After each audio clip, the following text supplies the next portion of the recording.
Welcome to another edition of The Learning Journey. Today we are recording at IMC in Cairns, but we are heading to Timor Leste because Nick Hitchins joins us. Hey Nick, how are you? I'm very well, thanks Wayne. Now you're country director in Timor Leste. I'm going to talk about that in just a moment, but your wife was a guest on The Learning Journey podcast earlier this year sometime. That's right. What did she tell you about the experience of sitting down and having a chat with me? Well, she loved it, and then she did such a great job. You know, I feel a bit nervous sitting here right now because I'm sort of walking in her shadow, so she's probably told you all the good stories.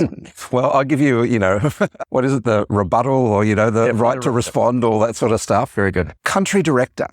Inside maths, we hear about it a lot, sometimes called program director. What does it actually mean for someone that may not be familiar with the details of that title? Oh my goodness. It sounds like one of those very highbrow sort of jobs. Yeah, it does. I'm a director of a country. No. Yes.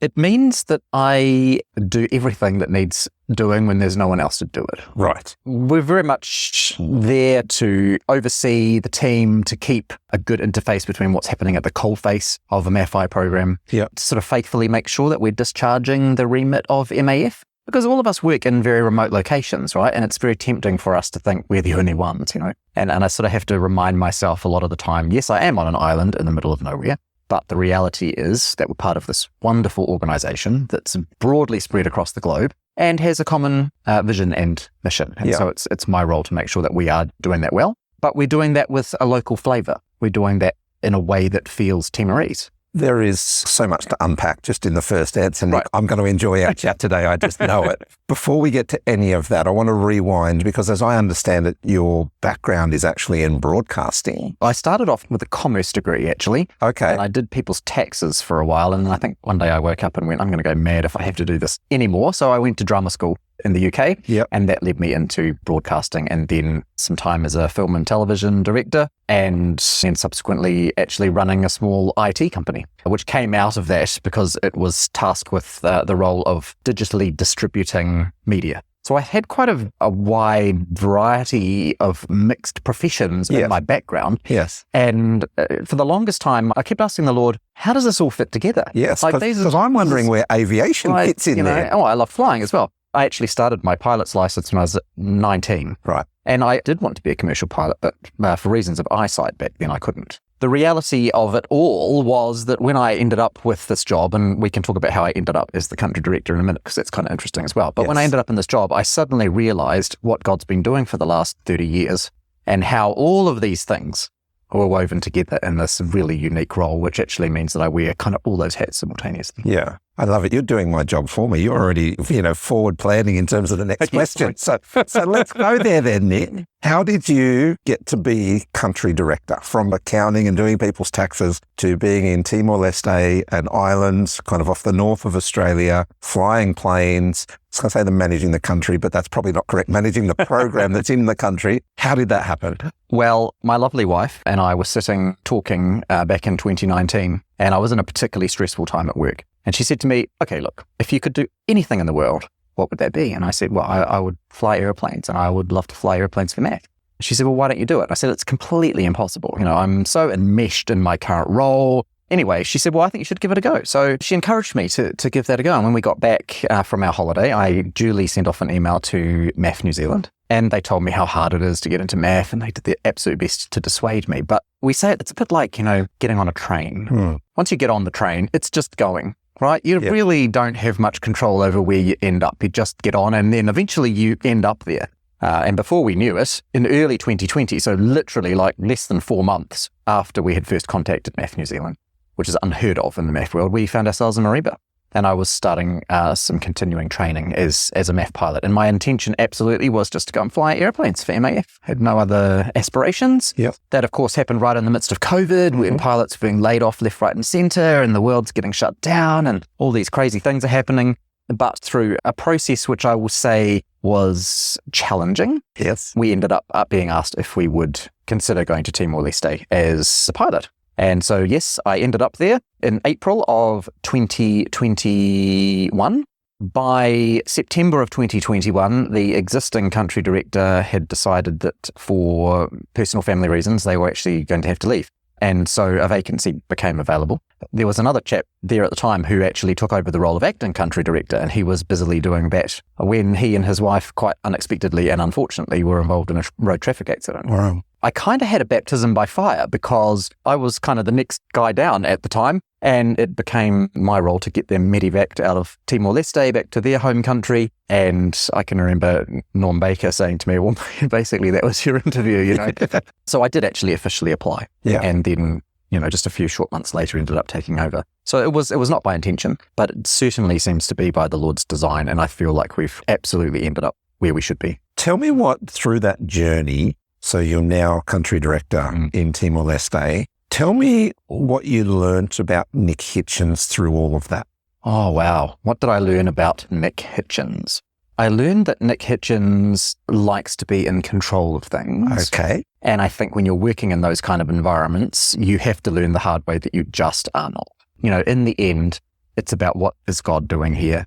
And God is in charge of the timing. And we might put great pressure on ourselves to achieve all kinds of things. And we have achieved some fantastic things. But they've happened in what we call Timor time. And Timor time is not the same as Australian Standard Time. It works very differently. And it's involved me having to just say, it's okay. I'm just going to do what God puts across my path today. I'll do that faithfully. Yeah. And I won't worry about tomorrow. And I won't carry around that burden of pressure to try and deliver something, because those environments are just so challenging. Timor time, I probably know it as island time, having spent a few years in the South Pacific. It's hard coming from New Zealand, Australia, or a Western country where a lot of things run to a schedule. Yep. How did you adjust to Timor time? Well, I mean, you're kind of thrown in at the deep end, I guess. You have absolutely no choice. You know, a classic example of this is we like to plan our diaries, and we like to have our calendars all neatly set out. And indeed, in Western organisations, that's what we're expected to do. But in Timorese society, you'll receive an invitation that comes on Tuesday afternoon for an all-day meeting tomorrow with the minister of so-and-so. People will just turn up and say, with an expectation that you're going to drop everything and see them. You learn that there is a different way of conducting yourself, and it just doesn't fit any of the patterns that we're used to. Yeah. Have you learned a lot about culture living in Timor Leste? I mean, that's one element of it, but I'm wondering, you know, other parts of the culture. I absolutely have. I think the thing that I have learned the most is that our tendency is that we come into those kind of environments and we think that our way is best. Yes. And we tend to look on less developed cultures as being inferior to our own. I've been very challenged by that, and my mindset has had to be changed, and sometimes kicking and screaming a little bit, but to actually be able to stop and say, you know, there are many things that these guys do better than we do, things that we've lost along the way, and so much that I can learn. 3 years on, I say I've learned far more and received far more than ever I had been able to give. Yeah. I'm now starting to ask a lot of difficult questions about why we do what we do, and how are we involving the local people in the decision-making process about how we help them. Because, you know, we have this wonderful mission statement that we're working together to bring help, hope, and healing through aviation. But one of the things that, you know, we've been thinking about this week at IMC, and I've been thinking about probably for the last year, is, well, I have my ideas about what help looks like, but they might not look like what you think help looks like. And as MAF in those environments, it can be quite challenging sometimes, because we need to have quite a lot of courage to actually sit down with our partners and say, well, what does help look like for you? And then when that answer comes back and it's quite different to what I'm expecting, to have the courage to do something about that so that we can grow together. Yeah. It's not about me coming to give you something or teach you something or help develop you. It's about us growing together and experiencing life together and maturing. And actually, at the end of the day, you don't end up with the Australian way and the Timorese way. You end up with kind of a new way where we've learnt and we've experienced life and we've matured. Are you able to give us a practical example of what that looks like on the ground? Well, I just told a story to everyone here at IMC about a girl that we helped. Anna cut her foot running around in the garden, and her family took her to the local traditional healer and walked through that process of local traditional medicine for a period of about 3 or 4 months. And when we came across Anna, she had fully developed gangrene in her foot from a cut. That then resulted in a below-the-knee amputation. And Ruth talked to you a little bit about our Closing the Loop project. Yes. So Ruth worked with her and her family to try and help them connect with the right kind of services. So I guess we had in our minds that she would leave the hospital with some sort of walking assistance, crutches, or maybe a prosthetic limb or whatever. And that's what we thought help looked like. Her family decided something different. They actually wanted to go home. They didn't want to engage in that process. They weren't interested in pursuing that for whatever reason, some of which I don't fully understand. Mm-hmm. But for them, help looked like just us being there with them, just visiting them, just walking through it with them, not necessarily resolving itself into the kind of outcome that all of us would think was, well, self-evidently better, right? Yes. So it just kind of highlights the fact that what I think is good may or may not match what someone in another culture thinks is good. So we have to do a lot more listening than we do actual talking. I love that, because I think there's listening and then there's active listening. How are you deliberate about making sure that you're hearing what the people are saying? Well, some of it's trial and error and making lots of mistakes, to be honest. You have to be deliberate about asking the questions.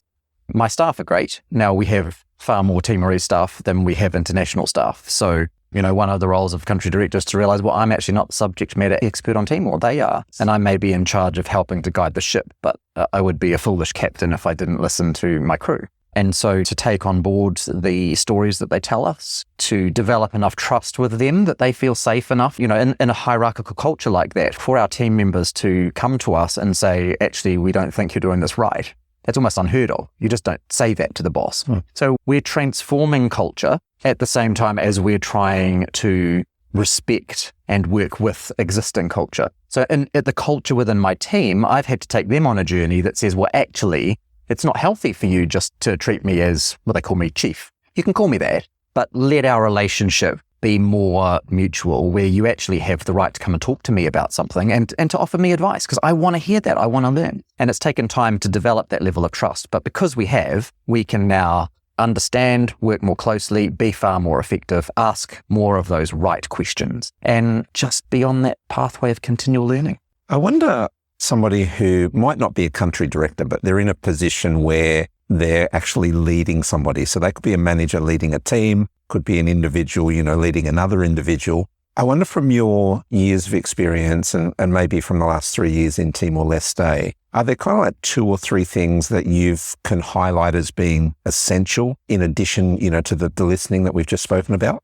I was talking about this with one of the MAFI communications directors, and we were talking about the concept of intellectual humility. We need to be able to have robust conversations with each other. We need to be able to disagree healthily with one another, but we need to do it in a way which is always prepared to learn. And I think that's one of the absolute major skills of a good leader, is that they approach their job, their life, their leadership experience with a heart of humility and a readiness to always be learning.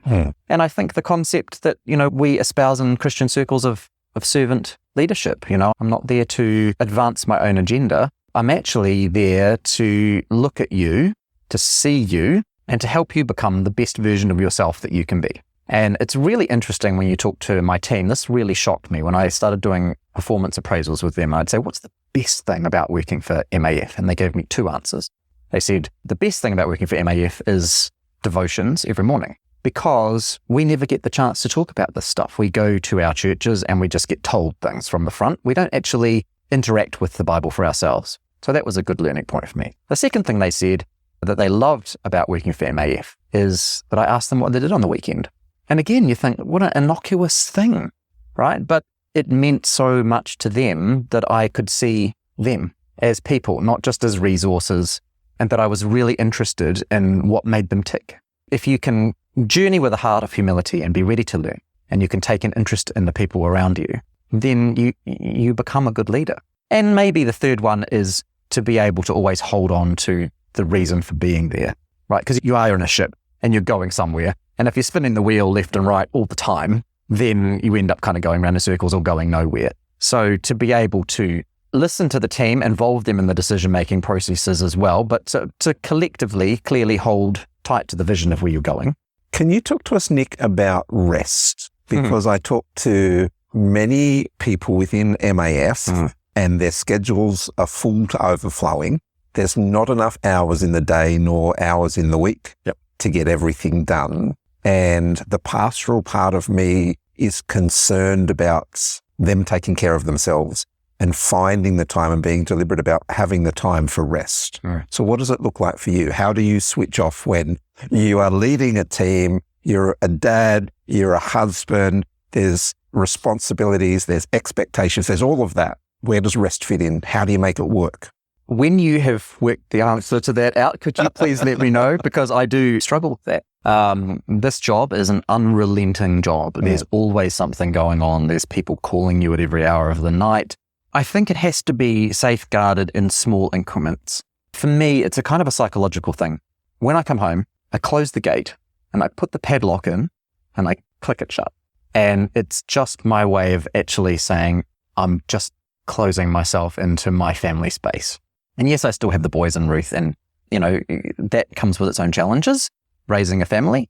But we've created an environment where we can just say, just for the next few hours, the responsibilities of doing all of this is just shut out. Yeah. I think it's something that the organization needs to be very aware of. I mean, it's great that you asked me that question. That shows a level of awareness that it is something that we need to guard, because I definitely have less energy sitting here now than I did at this time last year. Yes. And that can't go on forever. No, that's not sustainable, it's not is sustainable. it? For you, for the family, even for the organisation. No. You touched on family there, on Ruth and your boys. Have you learnt something about family, the importance of family, from the people in Timor Leste? There's some great things that we can learn. I love the way the Timorese people consider those amongst them that are more mature. There is no social security safety net when someone is sick or someone is old. The family step in. It's not even questioned. It's not like we have those discussions, oh, I'm going to have mum and dad come and live with us for a while I find them a place and rest type. Like, it's just expected. Yeah.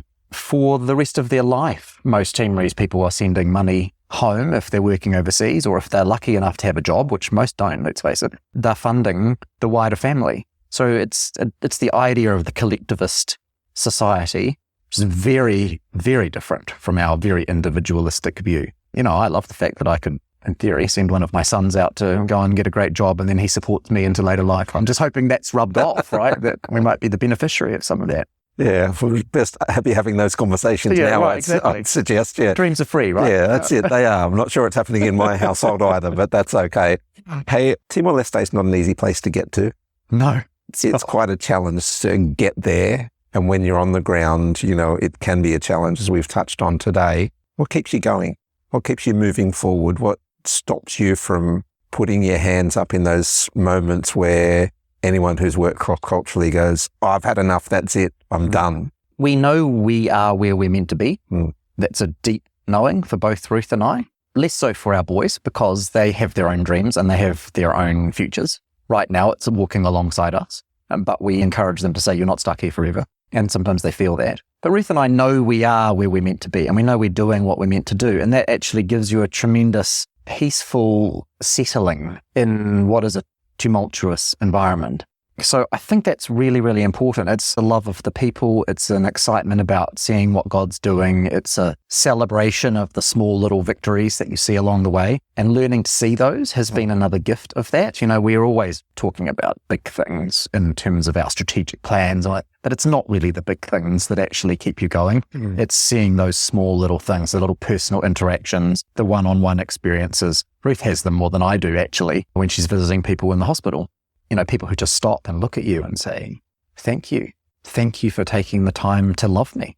That's what energizes you, because you're participating in the work of the Lord. That's what excites us. Yeah. It's a great reminder of the relational nature of God, that it is actually about the one. It's not about the multitudes, it's about the one. So that's a really good reminder. Yeah. Well, sadly, Nick, 20 minutes goes very, very quickly. I feel like we've just sort of scratched the surface, but we've talked about planes, we've talked about ships, we've talked about trains. Almost felt like this was a transportation podcast, but it's not. It's the learning journey. And I'm so very thankful that we were able to find some time and have a chat. Thanks for joining us today. Thank you, Wayne, very much. A big thank you to Nick Hitchins, our guest on the podcast today. It was great to hear Nick's journey to Timor Leste and what he's learned from leading a team in one of the world's newest countries. Now, next time on the learning journey, we head to Uganda and we're going to chat with Mark Draper, an engineer whose grandfather planted the MAF seed into his life when he was just a teenager. It's a fascinating story. Don't forget as well that if you want to learn something new today, our online learning platform Elevate is a great place to start. There's hundreds of courses in the content library that will help you to reach your full potential. See you next time for more of The Learning Journey.